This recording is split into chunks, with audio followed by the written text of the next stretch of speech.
Halo teman-teman, sahabat-sahabat.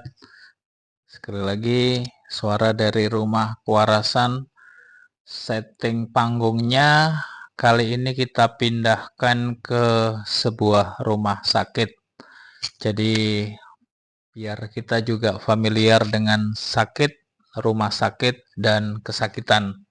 Konon 3 variabel ini sering dihindari oleh manusia supaya dia selalu sehat-sehat saja, tapi itu impossible karena sakit adalah bagian dari perjalanan kehidupan. Demikian kata Sufi yang kita kenali sebagai Sufi besar dari Turki, Jalaluddin Rumi. Nah, teman-teman, kali ini kita akan bahas sedikit tentang sakit, rumah sakit, dan kesakitan. Sakit biasanya memang berkonotasi dengan penyakit-penyakit fisik, tapi jangan lupa bahwa sebenarnya sakit pun sebenarnya tidak hanya masalah-masalah fisik semata, tapi lebih banyak ke masalah-masalah yang sifatnya jiwa. Jadi kalau orang barat memang berasumsi bahwa mensana in corpore sano, di dalam tubuh yang sehat terdapat jiwa yang sehat pula.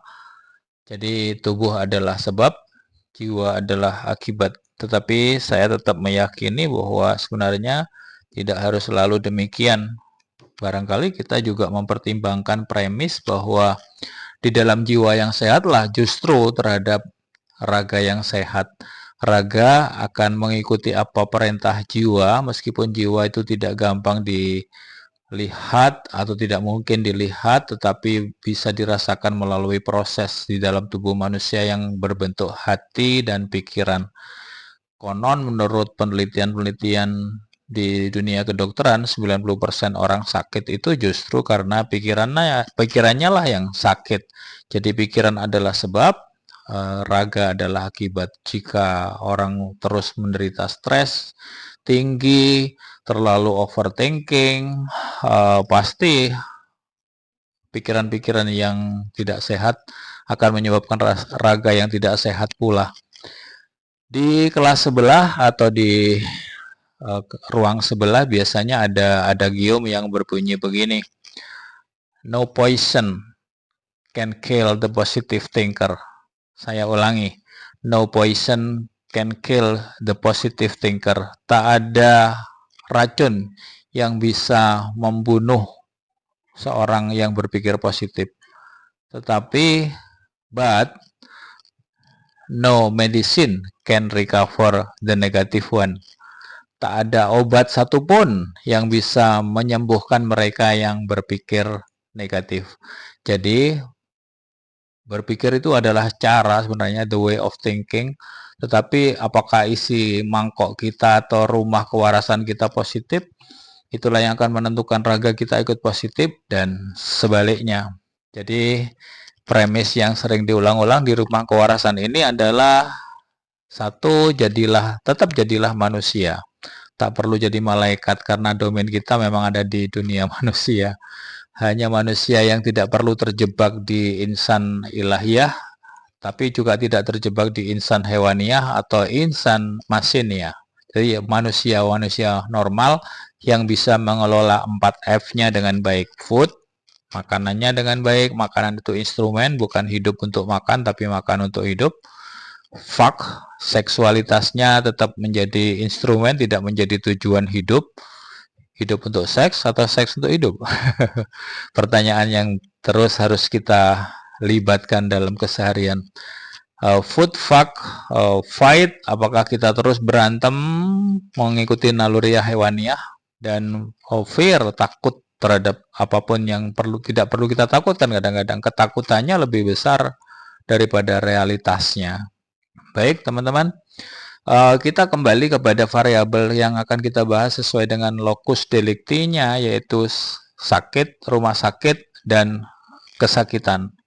Jadi sekali lagi, itu tadi prolognya, tetapi saya ingin mengutip kembali Jalaluddin Rumi tentang kutipan rasa sakit, kesakitan, dan lokusnya pasti mungkin tidak selalu rumah sakit, tetapi lebih banyak tentang sakit dan kesakitan.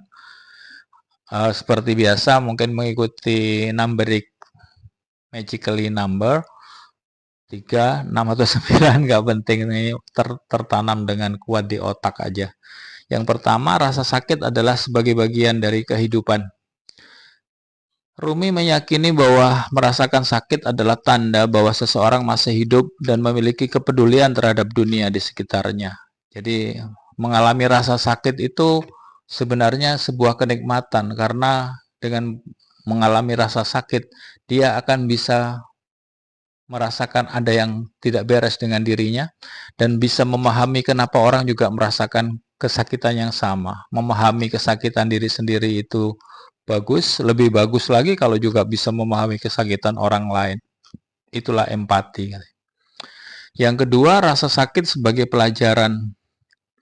Pendapat lain menyatakan bahwa sakit dapat menjadi pelajaran penting yang mengajarkan kita tentang kesabaran, ketahanan, dan kekuatan batin.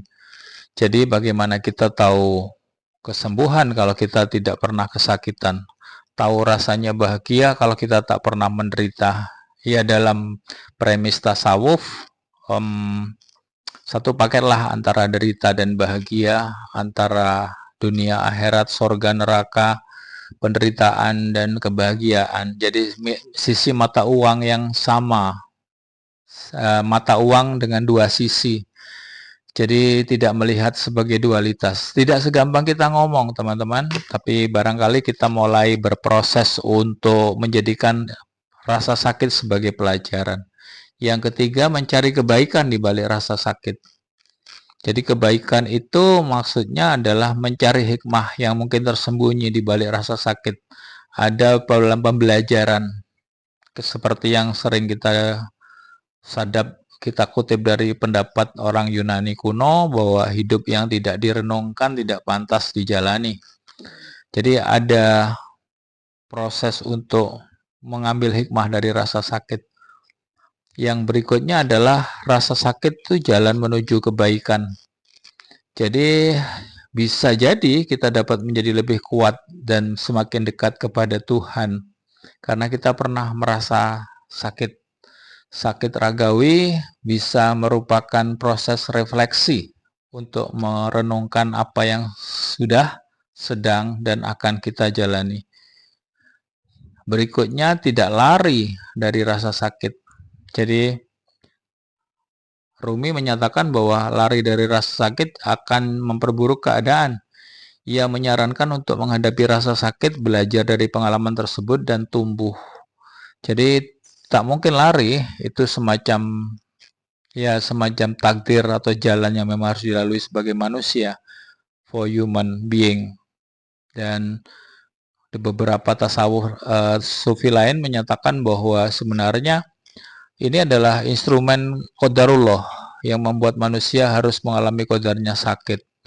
Dan kalau dari agama Buddha diyakini bahwa sakit adalah tahap-tahap dari perjalanan manusia lahir, tumbuh, besar, sakit, dan mati. Ada yang bilang malah sakit itu instrumen untuk menuju ke keabadian lagi, yaitu mati. Jadi mati tidak perlu ditakuti, tetapi mati perlu direfleksikan, karena setiap saat sebenarnya kita menuju ke titik yang sama.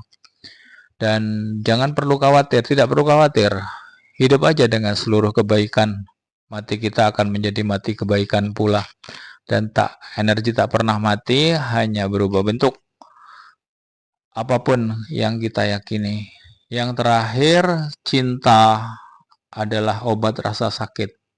Jadi ingin dinyatakan bahwa merasa sakit adalah manusia, namun tetap mencintai meski sakit adalah malaikat murni. Jadi sakit kita adalah cinta itu sendiri, cinta Allah yang mewujud dalam diri kita, agar kita menjadi sakit dan tetap menjadi cinta meskipun kita mengalami sakit. Sakit adalah cinta, cinta adalah sakit. Di rumah sakit ini kita melihat betapa orang datang dan pergi dengan segala rasa sakit dan kesakitan, tetapi cinta yang ada di dalamnya, cinta kepada yang maha kosmos, yang maha menguasai semesta, dan cinta akan menjadi cinta itu sendiri. Selamat untuk menjadi waras. Terima kasih.